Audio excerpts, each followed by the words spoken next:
ప్రియమైన భగవద్భక్తులకు నమస్కారం. మహాభారతం సభాపర్వంలో మనం ఇంతవరకు విదురుడు ధృతరాష్ట్రుని ఆజ్ఞ మేరకు మాయాజోదానికి ధర్మరాజును ఆహ్వానించి తీసుకువచ్చుటకు ఇంద్రప్రస్థపురానికి బయలుదేరాడు అని తెలుసుకున్నాం. ఈ భాగంలో ధర్మరాజు హస్తినాపురానికి వచ్చి ఏమి చేశాడో తెలుసుకోబోతున్నాం.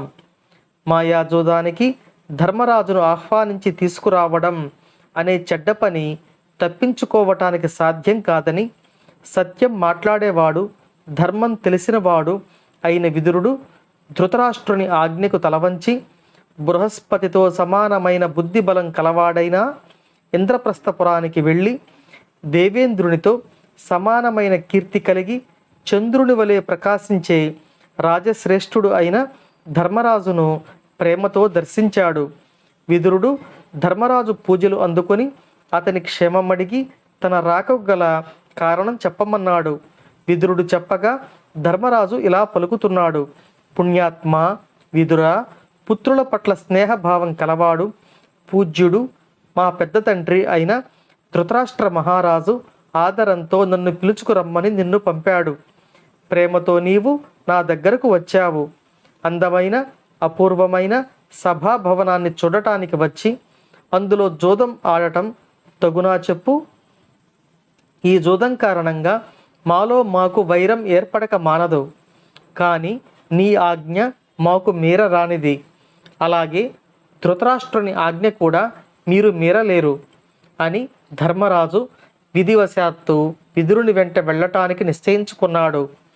తన తమ్ములు ద్రౌపది, ముఖ్య సేవకులు, పురోహితుడైన ధౌమ్యుడు వెంట రాగా సూర్య తేజస్సు కలిగిన ధర్మరాజు హస్తినాపురానికి వెళ్ళాడు. హస్తినాపురంలో ధృతరాష్ట్రుడు తన 100 కుమారులతో భీష్మ, ద్రోణ, శకుని, సైంధవ, కర్ణ, అశ్వత్థామలతో కూడి ఉండగా ధృతరాష్ట్రునికి, గాంధారీదేవికి, కురుకులంలోని తన పెద్దలకు చక్రవర్తి అయిన ధర్మరాజు తన తమ్ములతో కూడి ఎంతో వినయంగా నమస్కరించాడు. అప్పుడు ద్రౌపది కూడా గాంధారీదేవికి మ్రొక్కింది. ద్రౌపదీదేవి అందాన్ని చూచి గాంధారీదేవి కోడళ్ళు ఆశ్చర్యపడ్డారు. ఈ విధంగా పాండవ కౌరవులు ఎంతో ప్రేమాదరాలతో ఆ రోజంతా గడిపారు. మరునాటి ఉదయం ధృతరాష్ట్ర మహారాజు నిర్మించినది అమూల్య మణిశోభతో ప్రకాశించేది అయిన సభను దుర్యోధనుడు ప్రీతితో చూపించగా చక్రవర్తి అయిన ధర్మరాజు వీరులైన తన తమ్ముళ్లతో కలిసి ఆ సభా వైభవాన్ని చూచి మనసులో ఎంతో మెచ్చుకున్నాడు. ఆ అపురూపమైన సభలో మణులతో నిర్మించిన వేదిక మీద అందరూ సుఖంగా కూర్చుని ఉన్న సమయాన దుర్యోధనుడు ధర్మరాజుతో ఇలా అన్నాడు: పుణ్యాత్మ ధర్మరాజా, ఇక్కడ స్నేహంగా జోదం ఆడుకుందాం, కాలక్షేపం అవుతుంది. నీవు జోదంలో సమర్థుడు అని చెబితే విన్నాం. అనగా ధర్మరాజు, మోసము, జోదము క్షత్రియ ధర్మానికి తగినవి కావు. ఎప్పుడు ధర్మాన్ని ఆచరించేవాళ్ళు ఈ రెండింటినీ వదిలివేయాలి. రాజులు జోదం ఆడటం పాపపు పని అని పలికాడు. ఇక్కడ ధర్మరాజు జోదం ఆడటం అనేది దుర్యోధనుడి బుర్రలో పుట్టింది కాదని, అది శకుని దుష్టచింతన అని, శకుని మోసగాడు అని తెలిసి క్షత్రియులు జోదం ఆడకూడదు అన్నాడు. ఇందులో శకుని మాటలు విని చెడిపోకు అన్న హెచ్చరిక కూడా ఉంది. మోసపు మార్గాలు అనుసరించే నీచపు జోదగాళ్లతో జోదం ఆడకూడదు. దానివల్ల లోకంలో ఎటువంటి వారైనా ధనాన్ని, ధర్మాన్ని కోల్పోతారు అని పలికాడు. ఇక్కడ శకుని మోసపు మార్గం అనుసరించే నీచుడైన జోదగాడు అని ధర్మరాజు తెలియచేస్తున్నాడు. విచిత్రం ఏమిటంటే ఇంత తెలిసి ఇన్ని ధర్మాలు చెప్పిన ధర్మరాజు చివరకు జోదం ఆడాడు. ఎన్నో కష్టాలు అనుభవించాడు. ఆ తర్వాత ధర్మరాజు కపటపు జోదంలో గెలవటం మహాపాపమని, ధర్మంగా ఆడిన జోదంలో గెలవటం ధర్మంగా చేసిన యుద్ధంలో గెలిచినంత ఫలమని దేవలుడు అనే మహర్షి చెప్పాడు అని పలికాడు.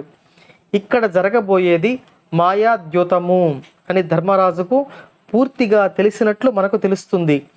ఈ విధంగా పలుకుతున్న ధర్మరాజుతో దుర్యోధనుడు మారు మాట్లాడలేకపోయాడు. ఈ మాటలన్నీ శకునుని ఉద్దేశించి మాట్లాడాడు.